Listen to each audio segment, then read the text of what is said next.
it shows that the Commonwealth Government are in a white-knuckled panic about national energy policy. I mean, it's a $2 billion admission that the national energy market is broken and there needs to be public investments to actually fix it up. And that's exactly what it was at the heart of our plan. We're not going to wait 4 to 7 years, though, to invest in some snowy hydro scheme. We're investing here so that South Australia can become self-sufficient.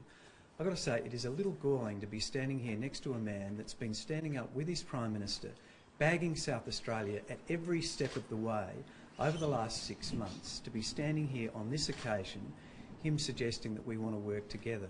It is a disgrace the way in which your government has treated our state. It is the most anti-South Australian government we have seen from a Commonwealth government in living memory. What we have is a national energy market that is broken. We had a Prime Minister that came in here to this state during the course of the last federal election campaign, celebrating our leadership in relation to renewable energy, and then taking credit for it through his own renewable energy target. And for you to then turn around within a few short months when there's a blackout and point the finger at South Australia for the fact that our leadership in renewable energy was the cause of that problem is an absolute disgrace. And you'd be standing here, sitting next to us, trying to take credit for some small scheme which goes nowhere near fixing the size and the extent of the problems that have been created in this state is an outrage. This is a plan which is about making us self-sufficient in this country.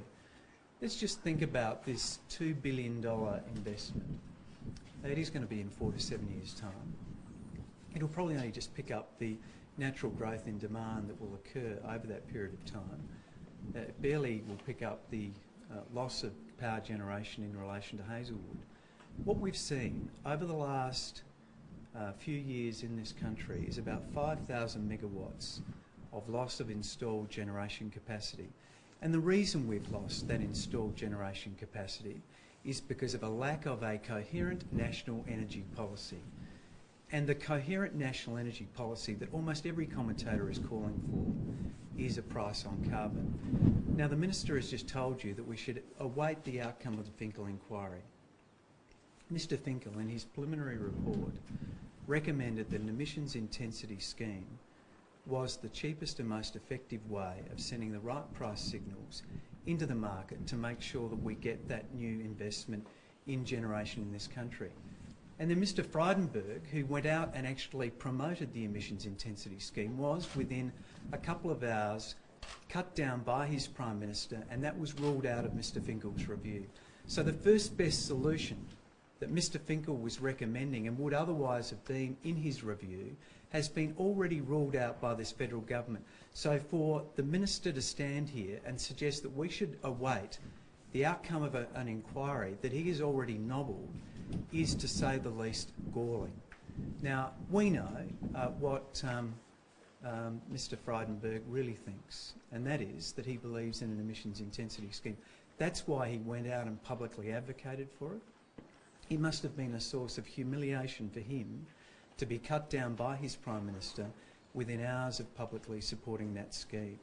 Now, when the Prime Minister and the Minister recover their courage and decide to advocate for something that they know is the right policy solution, we will be supportive of it.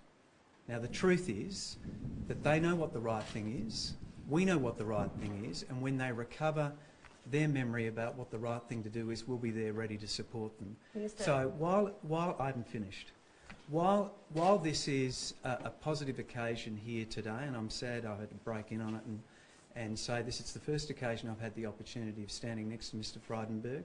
I'm sick and tired of getting these criticisms across the airwaves from the eastern states about South Australia. We can't wait for a Snowdy Mountain scheme in 4 to 7 years' time. We have a plan to make South Australia self-sufficient, to stand on our own 2 feet today, and that's what we're getting on with.